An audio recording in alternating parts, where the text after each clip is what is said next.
No, I think there'll be many things that we'll be discussing here at the G20 under India's leadership, and I'm confident that we'll make very good progress on a range of different issues. I think G20 has been a huge success for India. India is the right country at the right time to be hosting this, and I feel we're going to have a very good couple of days of deliberations and decisions made. How do you like the theme? One family? I think it's a great theme, and actually, when you say one family, I'm an example of the incredible living bridge that Prime Minister Modi described between the UK and India. That almost 2 million people like me in the UK of Indian origin. That's why it's very special for me to be here as British Prime Minister, in the country where my family are from. So, can you give us some sense of a connect with India, like your roots here?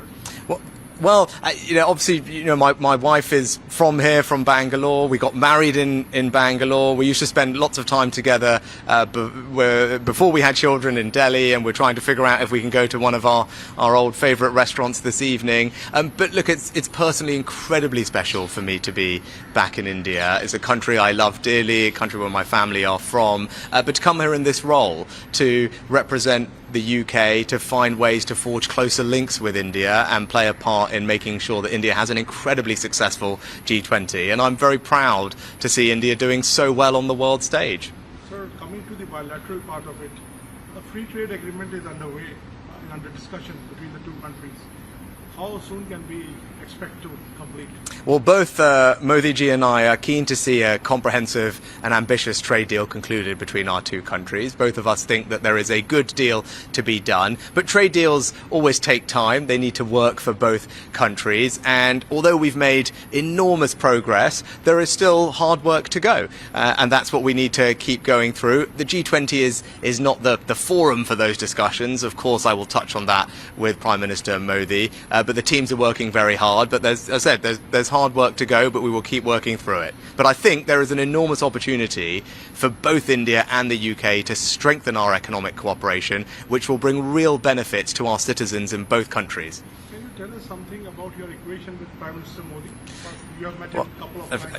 Yes, and I have enormous respect for Modi ji, and he's been personally very warm and kind to me, and we're working very hard, as I said, on our shared ambition of concluding an ambitious and comprehensive trade deal between India and the UK, because both of us think that would be a good thing, and both of us need to make sure it works for our two countries. And at forums like this, I'm very keen to support Prime Minister Modi in making sure that this G20 is an enormous success for India, which I know it will be, and this has been a great year for India more generally.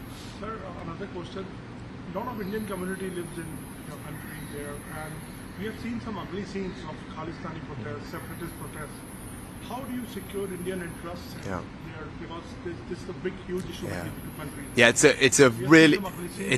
it's a really important question, and let me just say unequivocally that no form of extremism or violence like that is acceptable in the UK, and that's why we are working very closely with the Indian government to particularly tackle PKE, pro-Khalistan extremism. I don't think it's right. Our security minister recently was just in India talking to his counterparts.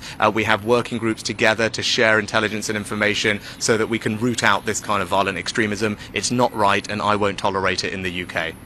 How do you look at India's position on Russia and Ukraine?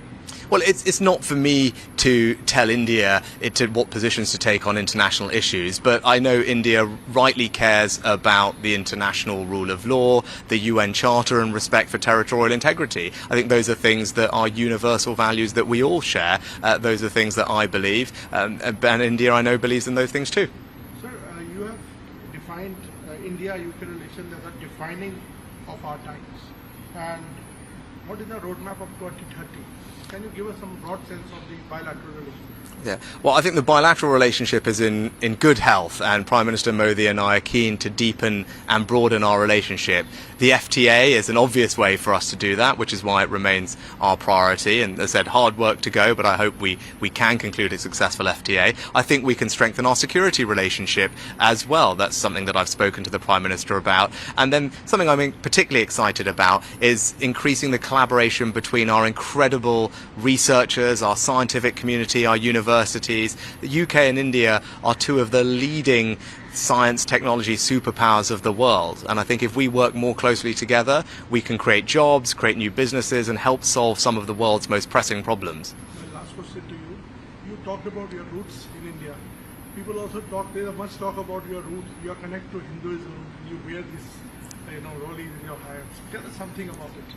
Yeah, so I'm a proud Hindu, and that's how I was raised. That's how I am. Hopefully, I can visit a mandir while I'm here for the next couple of days. And yes, we've just had Raksha Bandhan, so from my sister and my cousins, I have all my Rakis. And I didn't have time to celebrate Janmashtami properly the other day, but hopefully, as I said, I can make up for that if we visit a mandir this time. But it's something that is important to me. I think faith is something that helps everybody who has faith in their lives, particularly when you have these stressful jobs like I do.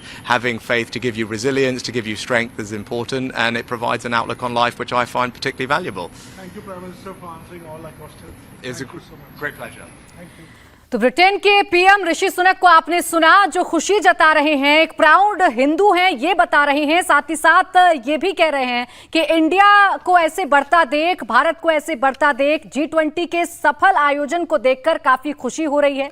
अपने रिश्ते को भारत के साथ एक बार फिर से उजागर किया और बताया कि कैसे वो भारत से जुड़े हुए हैं, भारत की सफलता उनके लिए कितने मायने रखती है, इसका भी जवाब ऋषि सुनक देते हुए और साथ ही साथ ये बताते हुए कि कैसे वो प्राउड हिंदू की बात वो एक बार फिर से कर रहे थे।